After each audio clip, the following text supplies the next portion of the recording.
Hello, everyone, and welcome to Lecture 31 of Computer Architecture. Today, we're going to talk about cache performance. We've been hinting about cache performance a lot in the past few lectures, but today we're going to talk about it a little bit more systematically.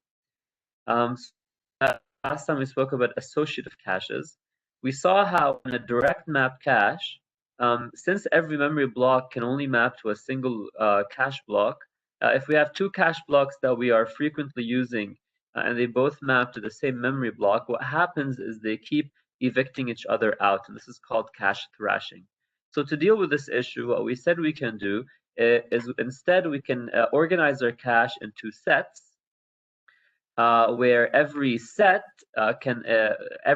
has a unique index, but each set can contain multiple blocks, and that way, two different memory blocks that have the same index and would map to the same set, but each one would go in a different block in that set. And given this, we look at, we said that in general, we say that a cache is n-way set associative if each set in the cache contains n blocks. And in this case, what we need to do is we index the set, and then we need to search all the blocks inside of the set at the same time in order to find if our block is in the cache. And on one extreme, a direct map cache can just be thought of as a one-way set associative cache. On the other extreme, we can also have something called a fully associative cache, where a block can go anywhere in the cache, and you can think of this as a cache that has only one set. That's how to access this was an example of a four-way set associative cache that has 256 sets, and we saw how we subdivide our address to access this cache, and we saw how we read the val bits and the tag bits in parallel, check if we have a hit in any of the ways, and if we have a hit in any of the ways, that means we hit the cache. And we need a multiplexer to select the data from the correct way in order to feed that back to the processor.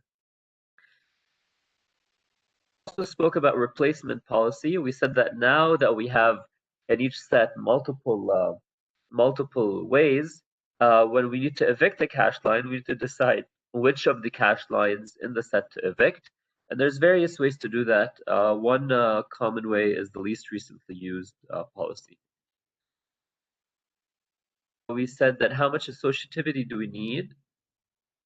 The advantage of increasing associativity, we said, decreases the miss rate, because when we have higher associativity, what happens is we have fewer cache lines evicting each other because they conflict on the same set. And that is why the miss rate will be less.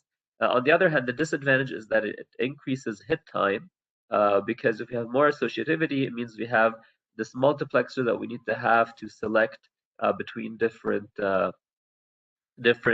ways, and obviously this multiplexer adds its own latency to the cache. We also said another disadvantage is that an associative cache requires more hardware because we need to have additional comparators and, of course, the multiplexer that's taking more time. And with that, that ended our discussion about associative caches. We saw how there's this tension between miss rate and hit time, and we will look more at this today. But before I move on to today, any questions about what we covered so far?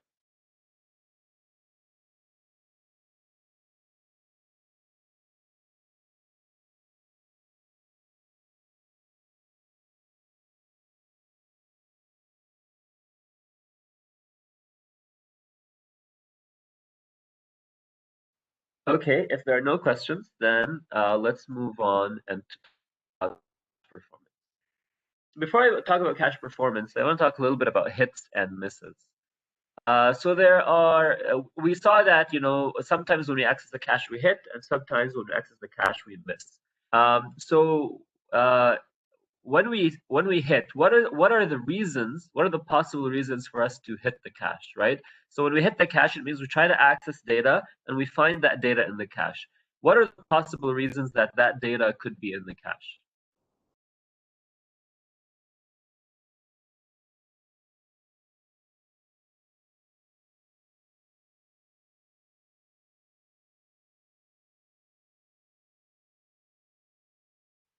We spoke about this before, right? The reason Right, exactly. Temporal and spatial locality, exactly. So one reason we could hit the cache is because of temporal locality. Data could be in the cache because we accessed it previously and it came into the cache. Okay.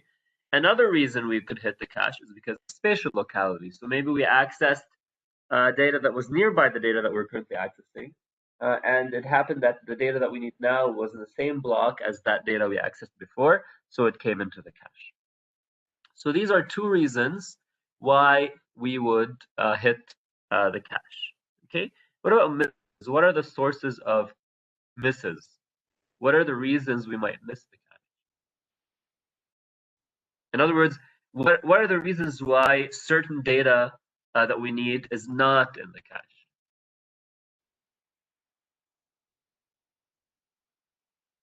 So there's two possibilities, right? Either the data was never in the cache, never came into the cache to begin with, or the data came into the cache, but then it got evicted. Okay, so these are the two possibilities for having misses. The first kind, right, the kind of misses where data was never in the cache, we're accessing for the first time. We call this a compulsory miss or a cold miss, cold start miss. Okay, and you'll notice all these reasons will start with C, right? So we have the three C's. There's actually four C's, but one of them we're not going to talk about because we won't have time to talk about coherence. So this is a compulsory miss. The reason we call it a compulsory miss is that we have no choice, right? If something never came into the cache, then obviously the first time you access it, you're going to miss it. Okay, so here we have no choice. That's why we call it a compulsory miss. Data was never in the cache. We're accessing it for the first time. So the other situation is where the data was previously in the cache, but then it got evicted. Okay, the data was previously in the cache, but then it got evicted. And for this case, there are two possibilities why the data got evicted. It either got evicted because the cache is full. So we call this a capacity miss. Okay, so because our cache has a finite size, the cache was full. So when we accessed this data, the cache was full, so we had to evict. We had to evict something. So later on, when we came to access this data, we found it not in the cache because it got evicted because of the full cache. So this is called a capacity miss. Okay. And then the third kind of miss is so there's it could be that my cache was not full, but the data still got evicted. Why would the data get evicted if the cache was not full?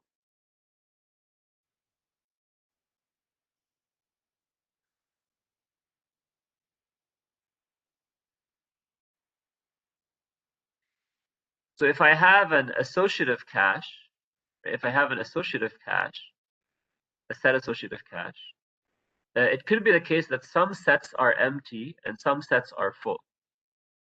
And if it happened that I accessed certain data and that data mapped to a set that was full, I need to evict one of the cache lines from that set, even though other sets are empty. So I have space in my cache, but just because of the way I'm organizing my cache as a set associative cache, right? I have to evict data because I need to map this data that I loaded into a specific cache block.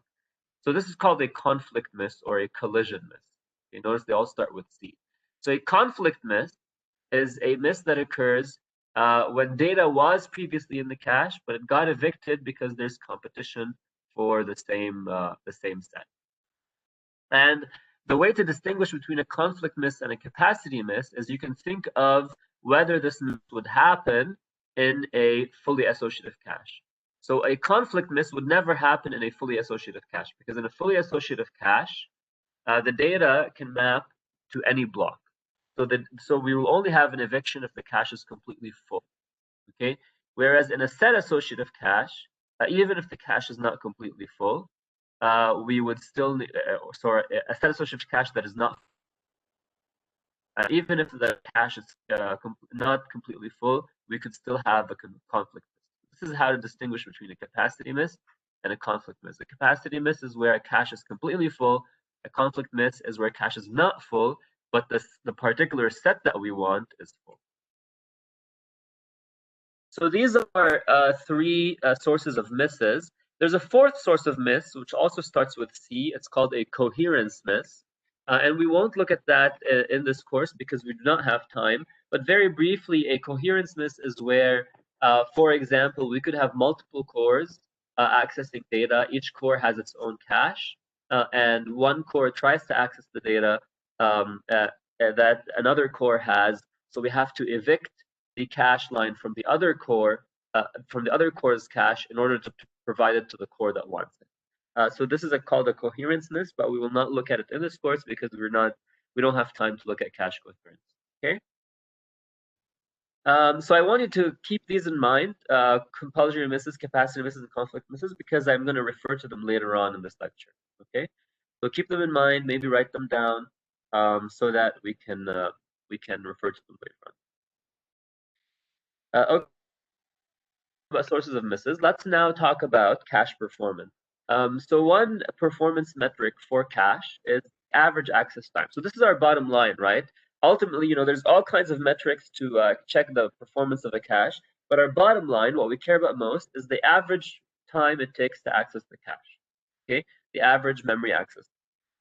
So in general, the average memory access time for a cache can be expressed as the hit time plus the miss rate times the miss penalty. Okay, the hit time times plus the miss rate times the miss penalty. So the hit time is how long it takes to access the cache when the data is in there. So we're going to incur that for every memory access. We're going to incur the hit time for every time we access the cache. Okay, the miss penalty is how long we need to wait for the value to come from somewhere else, from the next levels in the hierarchy. Okay, and we're only going to incur that for the fraction of memory accesses that miss. And the fraction of memory accesses that miss is the miss rate. Okay, so this is where this equation comes from. The average memory access time is the hit time plus the miss rate times the miss penalty. So let's do an example. Let's say I have the following. Let's say I have a cache that has a hit time of 1 cycle and it has a miss rate of 5%. So 5% of accesses to the cache miss. And it has a miss penalty of 20 cycles. Okay, so every time I miss, I need to pay 20 cycles to get the data from the next level in the hierarchy, memory hierarchy.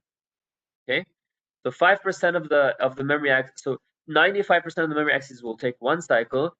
5% of the memory accesses will take 20 cycles to fetch the data and put it in the cache, and then they will take 1 cycle to actually access the data from the cache. Okay, so we have 1 cycle for 100%, and we have an additional 20 cycles for 5%. So in this case, what would be the average memory access time of the cache? Right, 2 cycles. So we basically do 1 cycle, which is the hit time, plus 0.05, which is 5%, times 20 cycles, and that's going to be 2 cycles. So here the average memory access time of our cache is 2 cycles. Okay, so now given this way of evaluating the performance of our cache, if I wanted to minimize the access time, so if I want to improve the performance of my cache, I want to minimize the access time to the cache, I want to minimize the average memory access time. How do I do that?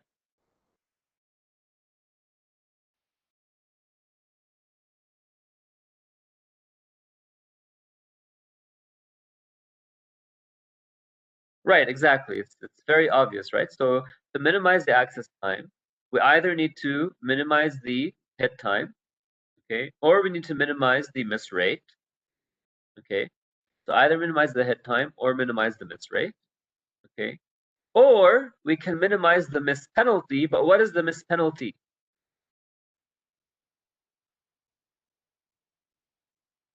The miss penalty is the time it takes to access the next level in the cache, the next level in the memory hierarchy. The miss penalty is the average memory access time of the next level in the hierarchy. So we can minimize the miss penalty, but minimizing the miss penalty is really just minimizing the hit time and the miss rate in the next level of the memory hierarchy. Okay?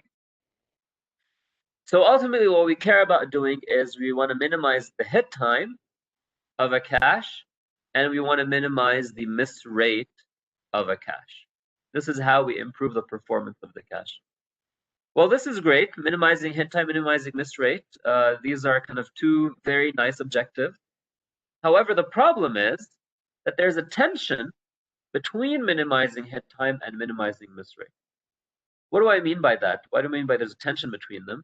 What I mean is that minimizing the hit time and minimizing the miss rate take me in opposite direction, right? So things that minimize the hit time make the miss rate worse, and things that minimize the miss rate make the hit time worse. And let's see how that is. So what are the different ways for me to minimize the hit time? Well, there's various ways for minimizing the hit time. One of them is to have a smaller block size. Okay, why does a smaller block size minimize my hit time? Why does having smaller blocks minimize the hit time?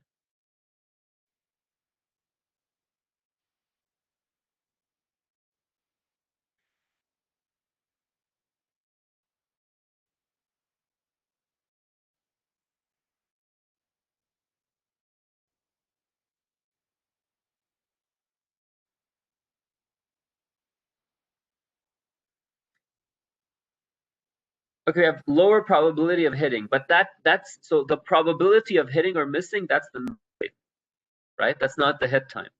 So I'm talking about why does minimizing, why does having smaller block minimize the hit time? Okay, what you said is correct, but you're talking about miss rate when you talk about the probability of hitting or missing. Okay. Right. So having smaller block makes the block easier to read. How so? So when we have a block with many words, what do we need to do as part of accessing the cache? Who remembers?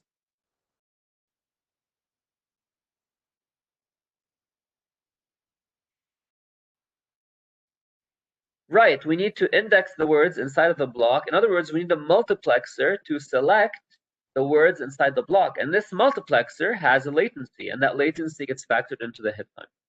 So the smaller the block size, the smaller the multiplexer that we need to select a word from within that block.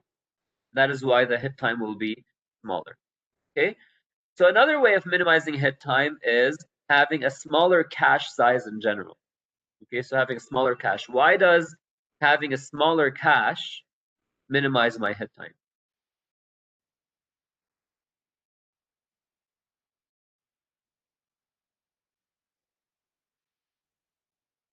So if I have a smaller cache, keeping everything else equal, I'm probably going to have smaller sets, fewer sets. And if I have fewer sets, how does that help me have a lower hit time?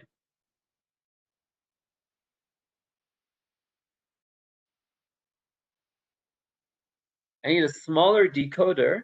I need a smaller decoder to activate the set that I want. Okay, so smaller cache either means I'm going to have smaller blocks or I'm going to have fewer sets. So a smaller cache, as in fewer sets, I'm going to have a smaller decoder, and that decoder is part of my hit time, right? The decoder is part of the latency of accessing the cache. Okay, so a smaller cache. And then the third way of minimizing my hit time is having lower associativity. Right? Why does having low associativity minimize my hit time?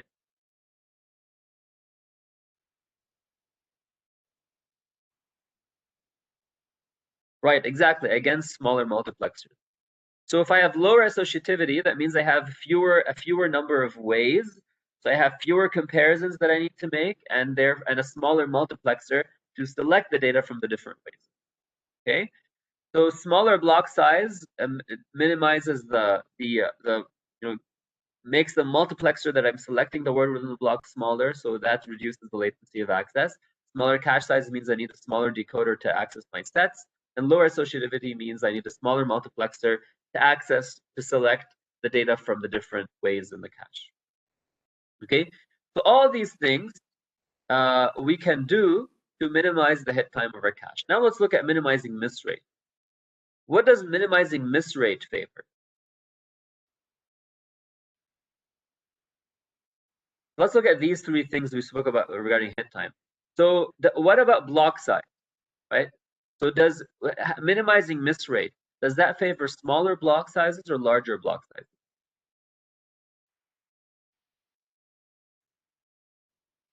Right, larger block sizes. So if I want to minimize my miss rate, I need to have larger block sizes. Why does having larger block sizes minimize my miss rate?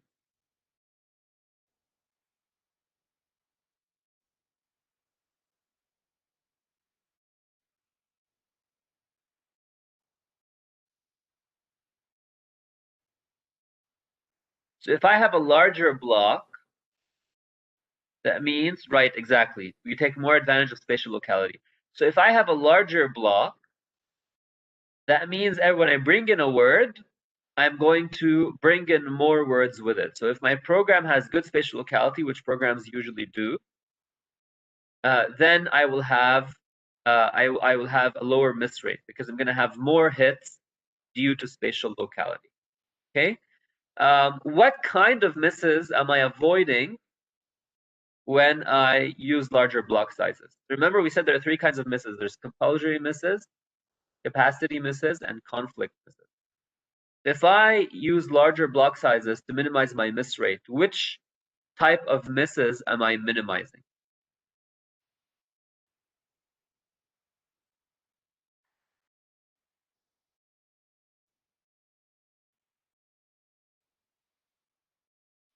Compulsory, exactly. Compulsory misses. Right? So when I use larger block size, I'm minimizing compulsory misses. Why compulsory misses? Because when I have larger block sizes, what's going to happen is when I access some data, it's going to bring in other data with it. Right? So the other data that's going to come in with it, the nearby data, right? That data is not data that I accessed before. So if the block size was smaller, that data would have never come into the cache to begin with. And when I access it, I'm going to be when I access it later, it's not in my cache. I'm going to be accessing it for the first time. Okay. So larger block sizes brings in more fresh data into my cache. So if my program has good spatial locality, I'm going to have a lower miss rate. And particularly, we're going to minimize compulsory miss. Okay. All right, so next, cache size. If I want to minimize my miss rate, what should I do to my cache size? Should I make it smaller or bigger?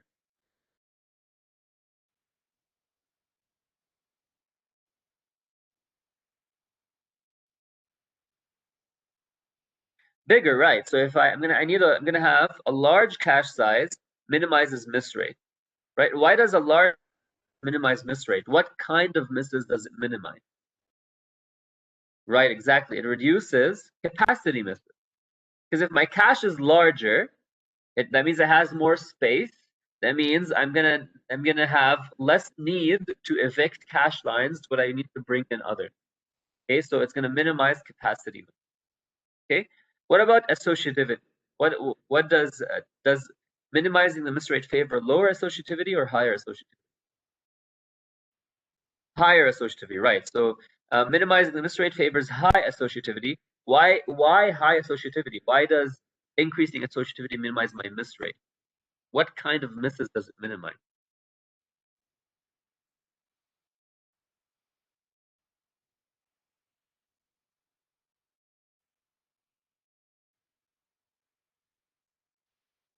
So remember, we had compulsory misses, capacity misses, and right conflict misses, exactly. So it minimizes conflict misses. Why?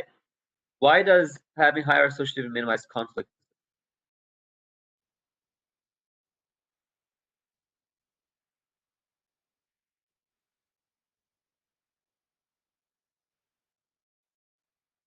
Because if I have higher associativity, that means I have more ways in each set.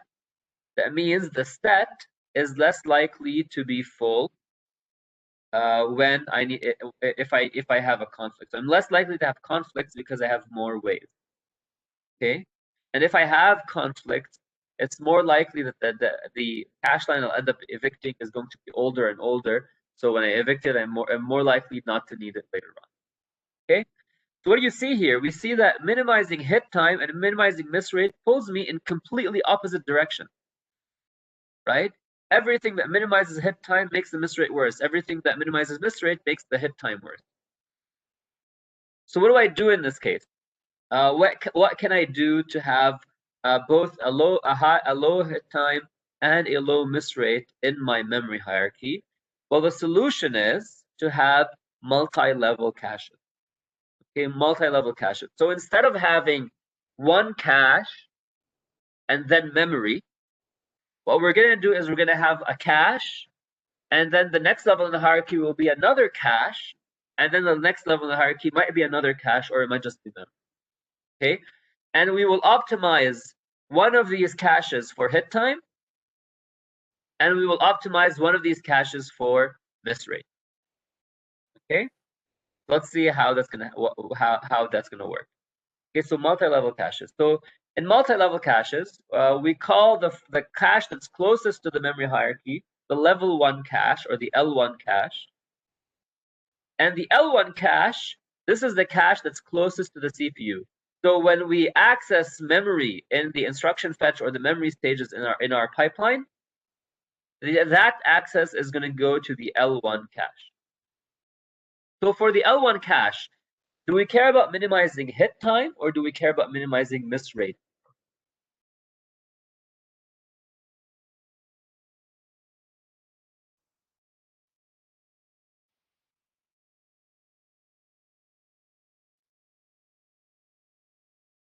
Right, hit time. So for the L1 cache, we want to focus on low hit time. Why? Because we're accessing this cache in our pipeline. So the longer it takes to access our data memory or instruction memory, the longer we have to make our cycle so that we can fit that access in a single cycle. Okay, so that is why for the L1 cache, because that's in the critical path of our pipeline, it impacts the duration of our cycle. Then we need to focus on minimizing the hit time for our L1 cache.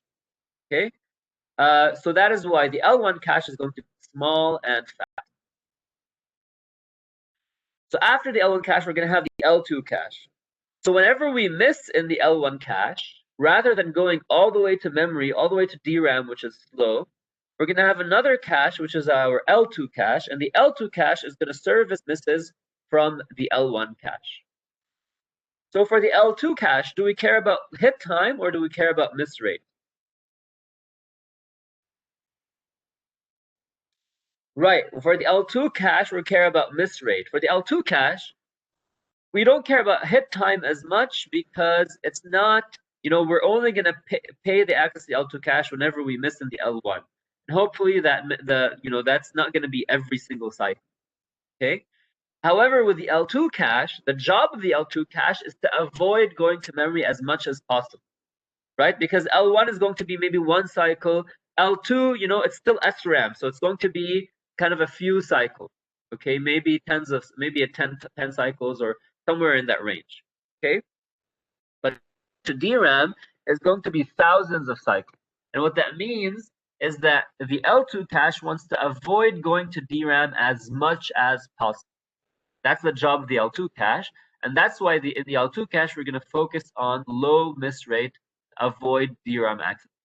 And that is why my L2 cache is going to be larger than my L1 cache, but it's going to be slower, but it's still going to be much faster than DRAM. Okay, so we have an L1 cache and then an L2 cache, and then we're going to have our main memory that services L2 cache. Okay, now this is the case for many kind of processors that are like in your laptops and things like that. For high-end processors, some of them include an L3 cache between L2 and memory. Okay, so some processors will have an L1 cache, an L2 cache, and then also an L3 cache. Okay, those are usually the high-end processors that care a lot about having high performance. Okay, any questions so far? Any questions about multi-level caches or the tension between hit time and miss rate?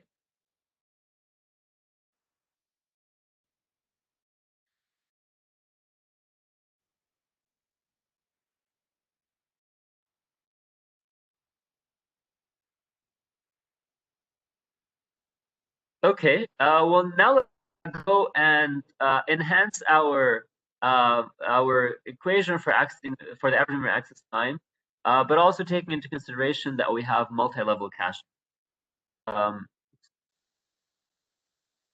penalty of a level of a level of cache is basically the average memory access time of the next level in the hierarchy, right? So if I'm accessing my L1 cache and I miss, the miss penalty is the time it takes to go and get data from the L2 cache. So basically, the miss penalty is the average memory access time of the L2 cache. So if I have the following, if I have an L1 cache with a hit time of H1 and a miss rate of M1, and I have an L2 cache with a hit time of H2 and a miss rate, sorry, this should say L2 miss rate, okay, and a miss rate of M2. And if then what is going to be the average memory access time of my L1 cache in this case? Well, the average memory access time of my L1 cache is supposed to be the average memory access time of, first of all, the average memory access time of the L2 is the hit time of the L2 cache plus the miss rate of the L2 cache times the miss penalty of the L2 cache. The miss penalty of the L2 cache is the time it takes to access DRAM. Okay. And then the average memory access time of the L1 cache is going to be the hit time of the L1 cache plus the miss rate of the L1 cache times the miss penalty of the L1 cache, which is the average memory access time of the L2 cache. And the average memory access time of the L2 cache, we just computed up here. Okay, so that's going to be H2 plus M2 times the average memory access time of DRAM. Okay, so in the presence of multiple caches, a multi-level cache hierarchy, this is how we calculate the average memory access time of any level in the cache. Is that clear to everyone? Any questions about this?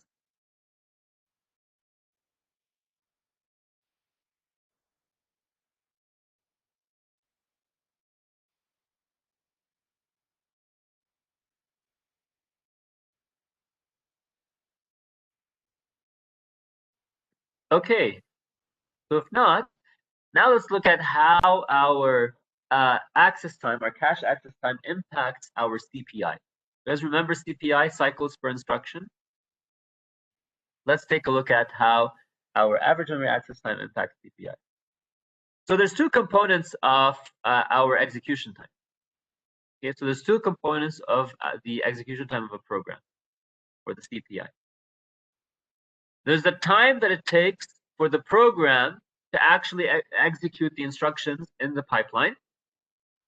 Okay, and this includes the hit time, right? So there's the time where instructions are actually executing in the pipeline, and there's also the time where the processor is not executing any instructions. It's basically stalling and waiting for memory accesses to complete.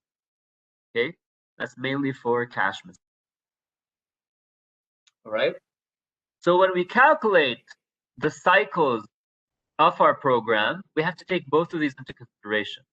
Right? We can't just take number of instructions, right, and say, okay, every instruction takes one cycle. It's true that in the pipeline that we saw, most instructions take one cycle. You know, we have maybe a few stalls here and there because of misrated branches and load use data hazards, but in general, every instruction takes one cycle. But that doesn't account for memory stalls. So when we count for memory stalls, all of a sudden our CPI kind of becomes larger because now we need to also count all the cycles where we're waiting for a cache miss to be served. Okay, and these stalls, because of cache misses, these could be in two different stages. They could be because of misses in the instruction fetch stage, or they could be because of cache misses in the memory state. So misses in the data cache. So the instruction cache could miss, or the data cache could. So given this this breakdown over here, let's take a look at how we can calculate the CPI of our processor while taking into consideration the impact of memory. Okay, let's take a look at it.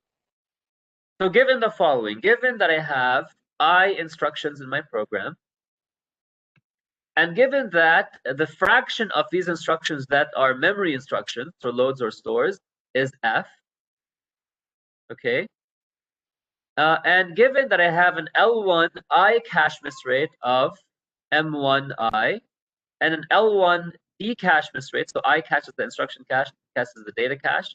So a D cache miss rate of M1D. Okay, and of course the instruction cache and the data cache are going to have different miss rates, right? Because they have different access patterns. Usually the access pattern of instruction cache is much more well behaved than the access pattern of the data cache. Okay, so given that we have the following miss rates, and given that we have the following miss penalty, all right, so we don't have an instruction cache and data cache at L2 cache. We just have one L2 cache for both instructions and data, right? Because the reason we need to have separate caches for L1 is because we didn't want to have a structure memory hazard in our pipeline, right? So that's why we have two different caches in L1 for memory, for instructions and data. But we don't have that problem in the L2 cache. So we don't need to have two different L2 caches for instructions and data. We can just have one, okay? So here, the L1 miss penalty is basically the time it takes to go to the access L2 cache. Let's consider that to be T. And let's say that the CPI for the ideal cache is CPI 0, okay? So if we assume that our cache never misses, then our CPI would be CPI 0, okay? So given this information, let's go and calculate what the CPI, the actual CPI for a program is going to be. Okay, so we said the CPI is CPI 0 if the cache was perfect, if it never missed. So given this properties of our program, right, we have this fraction of instructions, these miss rates for the caches, miss penalty, what is going to be the actual CPI taking into consideration this? So with making a few simplifying assumptions, okay, the additional cycles that we incur from missing in the instruction cache is going to be the number of instructions, right? So we access the instruction cache on for every single instruction, right? The instruction cache is accessed for every single instruction. So the number of cycles that we incur because of stalling for the instruction cache is going to be the number of instructions. This is basically the number of times we access our instruction cache times the miss rate of the instruction cache times the miss penalty. Okay, so these are the additional cycles that we incur when we miss in our instruction cache. Okay, what about our data cache? What are the additional cycles that we incur from missing in our data cache?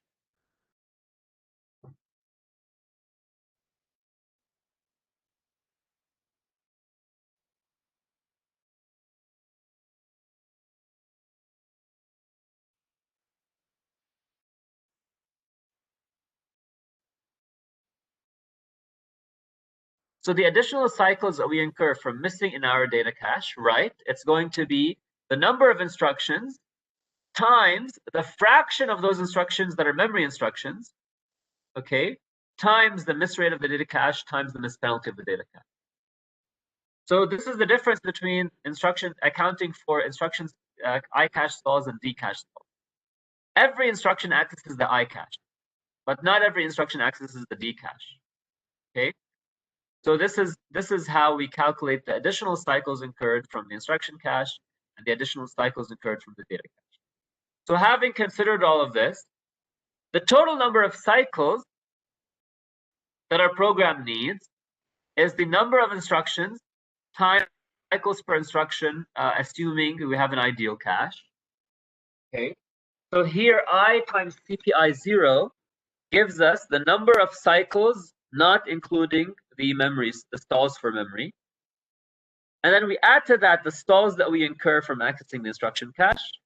And we add to that the stalls that we incur from accessing the data cache, and this gives us the total number of cycles that we need. And if we divide everything by number of instructions, then our CPI, accounting for instruction cache for cache misses in general, is going to be our base CPI, our CPI 0, which assumes the ideal cache, plus the miss rate times the miss penalty, the miss rate of the instruction cache times the miss penalty, plus the fraction of memory instructions times the miss rate of the data cache times the miss penalty.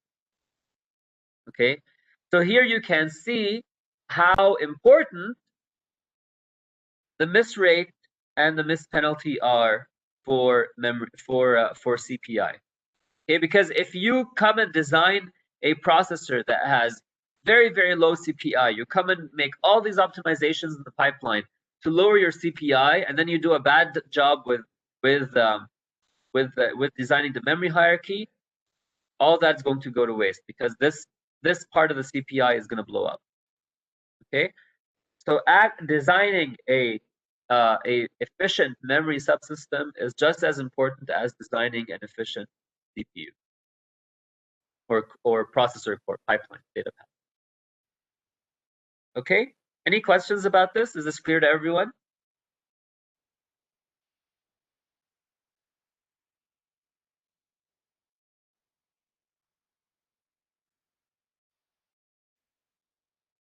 If there are no questions, then you can read more about what we covered today in section 5.4 of the textbook.